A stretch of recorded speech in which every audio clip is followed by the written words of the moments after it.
Olá, gente, bom dia a todos. Nós vamos agora para a nossa aula de geografia, certinho? Então, pega o seu livro aí do módulo 3 e abra ele na página 285, tá bom? Página 285. Nós iremos falar sobre as transformações das paisagens, tá? Transformações da paisagem. Então, vamos começar com a leitura do texto, um texto bem pequenininho que tem aqui em cima, que diz assim: você já percebeu que as paisagens são transformadas ao longo do tempo? Essas transformações podem acontecer tanto por ação da natureza como por ação do ser humano. Vamos estudar isso a seguir. Então, observe que informação interessante. Quando você observa alguma modificação, alguma transformação da natureza, da paisagem, perdão, uma paisagem que era de um jeito e depois foi modificada, ela pode ter duas causas principais: ou por ação da natureza, própria natureza, ou por ação do ser humano. Então, o primeiro tópico fala sobre a paisagem e a ação da natureza, que diz assim: as paisagens podem ser transformadas pela ação de elementos da natureza como o vento, a luz e o calor do sol e a água da chuva, dos rios e dos mares. Veja a seguir alguns exemplos de como isso acontece. Então, como eu acabei de falar para vocês, a natureza, ela pode promover uma transformação da paisagem. Na primeira imagem, observem bem, nós temos rochas, né? E temos a água do mar. Vamos ver o que diz aqui? Diz assim: a formação rochosa, denominada falésia, é transformada pela ação da água do oceano. Como que acontece essa transformação?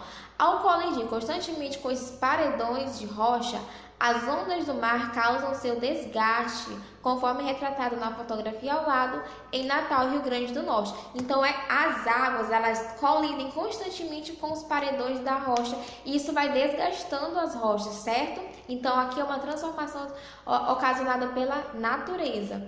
Embaixo nós temos... gente, olha que legal que nós temos aqui. Nós temos as dunas. Aí diz assim: as dunas são formadas de relevo, originadas por grandes porções de areia. Elas são transformadas pela ação dos ventos, que carregam os grãos de areia, deslocando as dunas de um lugar para o outro, conforme mostra a fotografia ao lado, no Maranhão. Aqui uma paisagem do nosso estado. Eu estava lá esse final de semana. Realmente, na estrada a gente percebe que vão formando novas dunas, porque o vento vai jogando a areia, então elas vão formando novas dunas. Então, uma duna que estava hoje aqui, amanhã ela pode estar em outro lugar, por causa do vento. Então, os principais elementos das transformações da paisagem, ocasionado pela natureza, pode ser o vento, o mar, a luz, o calor do sol, a chuva e etc, tá?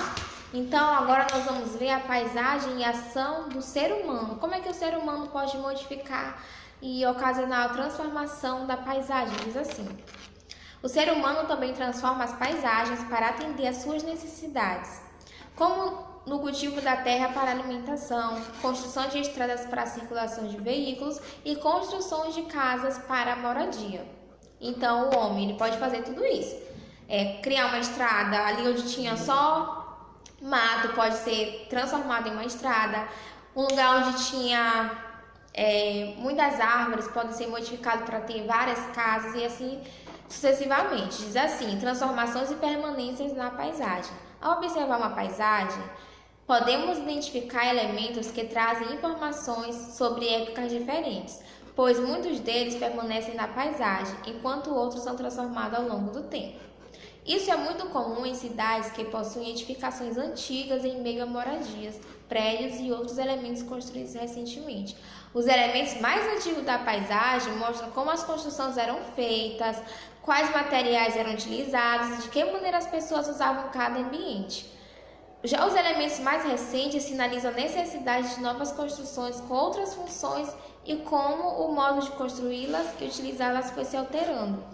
Dessa maneira, tanto os elementos antigos como as transformações revelam informações sobre o passado e o presente daquele lugar. Se você for ao centro histórico, você vai perceber muitos prédios que foram construídos há muitos anos atrás. Então, essa paisagem que ali está, muitas das vezes esses prédios que formam essa paisagem, eles são modificados, são reconstruídos. Outros não, outros permanecem com os mesmos materiais que foram construídos.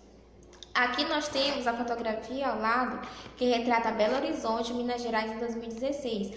Mostra elementos que permanecem na paisagem há muito tempo, como a Igreja de São José, construída em 1904. Também é possível observar algumas construções recentes, como edifícios de arquiteturas e os materiais modernos. Então, nós percebemos paisagens antigas que permanecem até hoje e novas construções que foram ocasionadas pela natureza? Não, pelo ser humano, certo? Então, de acordo com essa aula que nós tivemos sobre esses dois modos de transformação da paisagem, que pode ser tanto pelo ser humano quanto pela natureza, você vai responder a página 287, tá bom? Então é isso, gente. Tchau, tchau.